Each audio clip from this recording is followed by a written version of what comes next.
Bonjour à tous, aujourd'hui on va parler de l'immunité et cancer. Ce cours est basé sur la présentation de professeur Emmanuel Kant, travaillant au CHU de Henri Mandor, du 12 décembre 2025 dans le cadre de DU de néphro-oncologie.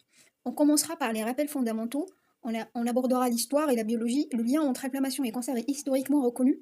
Rodulphe Virchow, en 1855, a proposé l'hypothèse d'irritation, suggérant que le cancer est lié à une altération des cellules normales due à une inflammation chronique.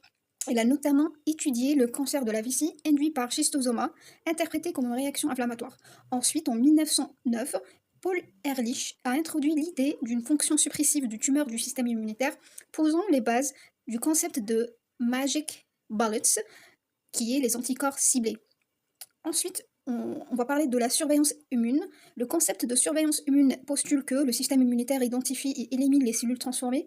Plusieurs observations soutiennent cette idée. Les cellules aberrantes sont plus fréquentes que les tumeurs déclarées.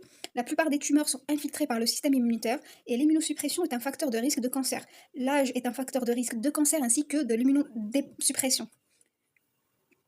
Si on veut connaître un petit peu l'histoire de l'immunothérapie du cancer, c'est une longue histoire jalonnée de découvertes clés. Par exemple, en fin de 19e siècle, il y avait une description des infiltrats immunitaires tumoraux par Virchow de première cure et aussi de première cure du cancer par colis.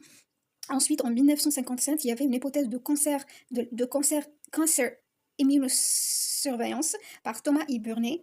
Ensuite, entre les années 1970 et 80, il y avait l'utilisation du BCG et des interférents. Ensuite, dans les années 1980-90, il y avait les premiers transferts adoptifs des cellules ACT et utilisation des types autologues. En 1992, l'IL-2 approuvé pour le traitement du cancer. En 2001, il y avait le nouveau concept de cancer immunoediting, c'est en anglais immunoediting. Et en 2011, il y avait l'approbation de l'anti-CTLA4, l'ipilimumab, dans le mélanome métastatique ensuite, en 2014, il y avait l'approbation pour l'anti-PD1, nivolumab et pembrolizumab dans le mélanome métastatique. Ensuite, en 2015, il y avait un succès des CAR T-cells anti-CD19 et approbation du nivolumab dans le cancer du poumon. Ensuite, il y avait une organisation du système immunitaire. Le système immunitaire se divise en immunité innée et adaptatif. L'inné, ça va agir en heure. C'est des barrières épithéliales, les phagocytes, les cellules dendritiques, les compléments et les cellules NK et ELC. Et ensuite, c'est l'immunité innée, ça donne des réponses rapides et de première ligne. On a aussi l'immunité adaptative qui agit en jour, par le biais des lymphocytes B et T, et ça va faire une expansion clonale et avec des effecteurs spécifiques. Ensuite, on a l'immunité adaptative qui subdivise en deux. Une immunité humorale, par le biais des lymphocytes B sécrétant des anticorps, qui va bloquer les infections extracellulaires. Ensuite, on a l'immunité cellulaire, gouvernée par les lymphocytes T helper, et les lymphocytes cytotoxiques qui vont activer les macrophages et vont faire la destruction des cellules infectées. Ça, c'est l'organisation du système immunitaire. Pour tout ce qui est immunité antitumorale et implication thérapeutique, on va parler du concept de la tolérance immunologique et la régulation. La tolérance immunologique est cruciale pour distinguer le soi et le non-soi et éviter l'auto-immunité. Elle repose sur un équilibre délicat entre activation et suppression. L'activation de lymphocytes nécessite deux signaux. Un signal spécifique qui est l'interaction, le récepteur de lymphocytes TCR avec le complexe d'histocompatibilité CMH2 avec l'antigène. Le deuxième signal, c'est le signal de co-stimulation. C'est une interaction entre B7 sur les cellules présentatrices d'antigènes avec le CD28 sur la cellule T naïf. L'homéostasie des cellules T est régulée par les récepteurs activateurs et inhibiteurs. L'apparition de CTLA4 après activation est un mécanisme de freinage. Les leucocytes infiltrant la tumeur, les TILs, les TILs peuvent avoir un rôle antitumoral. Donc les cellules par le biais des cellules NK, le macrophage M1, les cellules N1, DC1, lymphocytes CD8, cytotoxiques et TH1. Ou les TILs aussi peuvent avoir un effet aussi pro-tumoral par le biais de Treg, les macrophages M2, DC2 et TH2, N2, MDSC, IL10 et TGF-bêta. Donc si on comprend bien, le micro-environnement et l'ensemble des leucocytes infiltrant la tumeur peuvent avoir deux actions, une action antitumorale, une action aussi protumorale, ce qui rend les choses vraiment compliquées pour lutter contre le cancer. Donc l'immunité antitumorale par les cellules NK n'ont pas besoin de présentation d'antigènes, leur cytotoxicité est souvent médiée par l'ADCC via le récepteur FC entraînant la libération de perforine et de grands I. Ensuite, on a la réponse immunité. La réponse immunité, suit plusieurs étapes. La reconnaissance de l'antigène, l'expansion globale, la différenciation en cellules effectrices et le développement de cellules mémoire, puis contraction de la réponse. Maintenant, les stratégies immunosuppressives tumorales. Les tumeurs développent des stratégies pour échapper à l'immunité. Parmi ces mécanismes-là de défense des tumeurs, on a la présentation antigénique inefficace. Ça veut dire qu'on ne va pas trouver beaucoup de complexes d'histocompatibilité comme le CMH, très bien exprimé sur les cellules présentatrices d'antigènes. Non, par contre, sur la cellule tumorale. Et c'est ce qu'on appelle en anglais, c'est down regulation. Ensuite, on a un recrutement des cellules immunosuppressives, Tregs, NDSCS. Donc, c'est le recrutement des cellules immunosuppressives. Ensuite, on a aussi la libération des facteurs immunosuppresseurs pour lutter contre cette immunité antitumorale. Et aussi la dysrégulation des checkpoints T.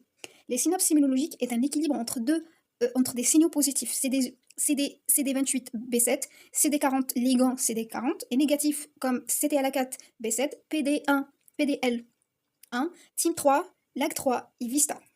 Les CTLA4 et PD1, PDL1, CTLA4 est un récepteur inhibiteur exprimé sur les cellules T activées et les Treg aussi.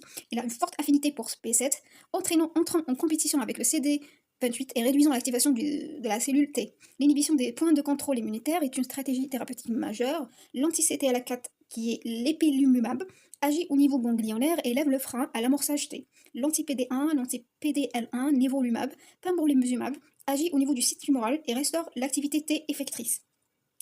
En 2018, il y a deux scientifiques, James Allison et Tasuku Honjo, ont reçu le prix Nobel de la physiologie ou médecine en 2018 pour leur découverte sur l'inhibition de la régulation immunitaire négative.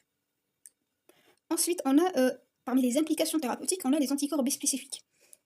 Ce sont des anticorps qui ciblent à la fois les lymphocytes T cytotoxiques par le biais de CD3 et les cellules tumorales, forçant ainsi une synapse immunologique et la lyse tumorale. La tarlatamab a montré une amélioration significative de la survie globale dans le cancer bronchique à petites cellules. C'est un anticorps bispécifique anti-DLL3 BiTE.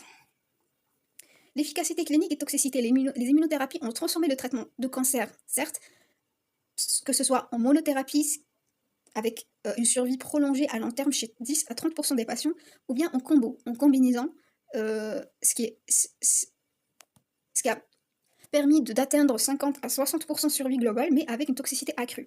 Les toxicités immuno-induites, IRAES, sont nouvelles, diverses et rares, affectant de nombreux systèmes d'organes, endocriniens, cutanés, gastro-intestinales, hépatiques et rénales. Les toxicités de grade 3 et 4 sont plus fréquentes avec les combinaisons, 39,6% pour nivo-épi versus 7,7% pour anti-PD1 seul, comme exemple.